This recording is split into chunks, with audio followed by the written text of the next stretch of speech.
찬송가 199장 나의 사랑하는 책 여러분 잘 아시죠? 후렴 부분을 보시면 이렇습니다.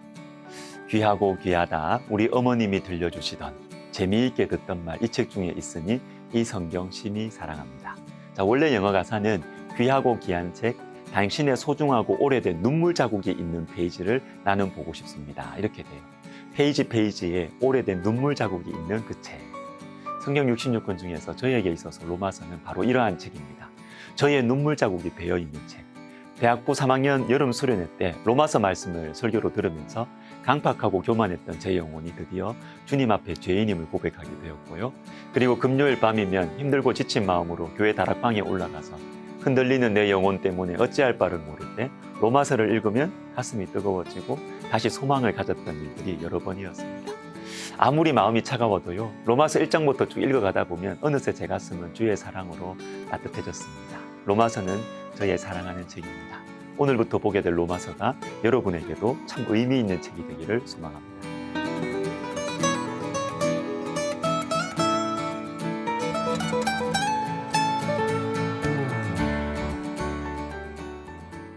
로마서 맨 앞부분에 보면 사도 바울 속에 있는 복음에 대한 열정을 볼 수 있습니다. 1절과 2절 예수 그리스도의 종 바울은 사도로 부르심을 받아 하나님의 복음을 위하여 택정함을 입었으니 이 복음은 하나님이 선지자들을 통하여 그의 아들에 관하여 성경에 미리 약속하신 것이라. 첫인사 부분인데요. 다른 서신들과 좀 다릅니다. 다른 서신들은 시작할 때 보통 하나님의 뜻을 따라 그리스도 예수의 사도로 부르심을 받은 바울은 어디에 있는 어떤 성도들에게 하나님 우리 아버지와 주 예수 그리스도로부터 은혜와 평강이 있기를 원하노라. 이렇게 인사 딱 끝나고 나서 간단하게 끝나고 곧바로 본론으로 들어갑니다. 근데 로마서는 좀 달라요. 무언가를 설명을 합니다. 첫인사에. 무언가를 설명하는 것은 본론에서 해도 되는데 다른 서신들처럼 그래서 1장 1절에서 7절로 바로 넘어가는 것이 더 자연스러울 수 있어요. 예수 그리스도의 종 바울은 사도로 부르심을 받아 하나님의 복음을 위하여 택정함을 입었으니 로마에서 하나님의 사랑하심을 받고 자, 성도로 부르심을 받은 모든 자에게 하나님 우리 아버지와 주 예수 그리스도로부터 은혜와 평강이 있기를 원하노라 이렇게 가도 돼요. 그런데 2절부터 6절이 그 속에 끼어들어 있습니다. 무언가를 설명하고 있어요. 왜 그럴까요? 무언가가 바울의 가슴에 불을 붙였기 때문입니다. 무엇입니까? 하나님의 복음을 위하여 택정함을 입었으니 하나님의 복음 이것 때문입니다. 하나님의 복음 넘어갈 수가 없는 거예요. 설명을 해야 했습니다. 왜요? 사도 바울은 복음에 대해 열광하고 있었기 때문입니다. 디모데전서 1장도 그러합니다. 이 교훈은 내게 맡기신 바 복되신 하나님의 영광의 복음을 다름이니라. 나를 능하게 하신 그리스도 예수 우리 주께 내가 감사함은 14절 죄인 중에 내가 괴순이라 18절 아들 디모데야 내가 내게 이 교훈으로서 11절에 이 교훈 18절에 이 교훈 또다시 나와요. 11절에서 18절로 바로 넘어가도 되는데 그 사이에 다른 내용이 설명되고 있습니다. 무엇입니까? 복되신 하나님의 영광의 복음. 자신의 인생 가운데 임하신 복되신 하나님의 영광의 복음에 대해서 설명을 해야 했습니다. 바울은 복음에 대해 열광하고 있는 것입니다. 우리는 무엇에 열광하고 있습니까? 자, 그러면 사도 바울이 열광했던 이 하나님의 복음이 도대체 무엇입니까? 이 하나님의 복음이라는 이 말 자체는 이 껍질이었어요. 껍질. 이 껍질 안에 무엇이 들어있느냐? 이 복음. 즉 유앙겔리온이라는 이 말은 옛날에 임금이 중대한 일이 일어났을 때 선포하는 좋은 소식을 가리키는 말이었어요. 왕위 계승자가 태어났을 때, 그 왕자가 성년식을 하게 되었을 때, 그리고 그 왕자가 드디어 임금으로 등극할 때 온 백성에게 알리는 기쁜 소식, 이게 복음, 유앙겔리온이라는 말이에요. 하나님의 복음, 온 우주의 왕이신 하나님께서 놀라운 소식을 지금 알리고 계시는데 그 내용이 무엇이냐? 2절부터 나오죠. 껍질 속에 있는 보화.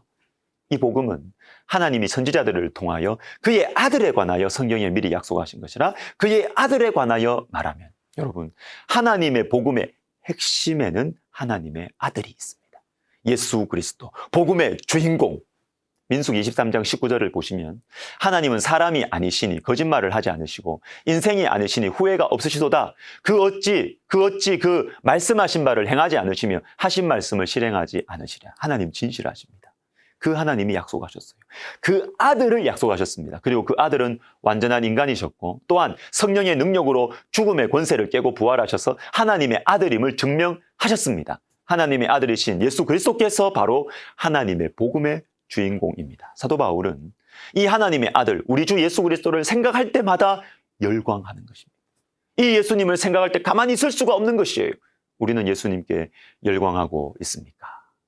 존 파이퍼 목사님의 열방을 향해 가라는 책에 보면 아인슈타인이 교회에 대해서 언급한 것이 나옵니다. 아인슈타인은 우주의 신비에 대해서 우리보다 많이 깨달았죠. 그러나 안타깝게도 그는 교회에 대해서 회의적인 태도를 보였다고 합니다. 실제로 아인슈타인은 매우 종교적인 사람이었대요. 경건한 사람이었대요. 그런데 그는 이상하게도 이 조직화된 교회에 대해서 비판적인 시각을 가졌는데 그 이유가 이렇습니다. 설교자들이 하나님에 대해서 말하는 것을 보고서 이 설교자들이 하나님을 모독하고 있다고 느낀 거예요. 왜냐하면 아인슈타인이 생각할 때 우주의 신비를 통해서 그가 경험한 하나님은 설교자들이 말하는 그런 정도의 하나님이 아니었기 때문입니다. 저 우주를 보니까, 저 우주의 질서와 조화를 보면서 아인슈타인이 느꼈던 그 하나님을 교회에서는 너무나 초라하게 말하고 너무나 아무렇지도 않게 경배한다는 것입니다. 얼마나 위대하고 광대하신 하나님이신데 교회는 이 하나님에 대해서 합당한 공경을 하지 않는다고 여겼던 것이에요.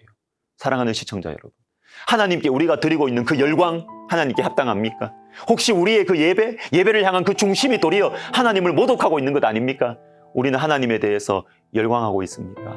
하나님의 복음에 대해서 열광하고 있습니까? 돌아보아야 하겠습니다. 기도하겠습니다. 하나님 아버지, 우리에게 하나님을 가르쳐 주십시오. 하나님을 알고 있는 척 하지만 실제로 몰라서 하나님에 대해 합당한 찬양과 영광을 올려드리지 못하는 저희들에게 로마서를 통해서 하나님을 알려 주시옵소서. 예수님의 이름으로 기도드립니다. 아멘.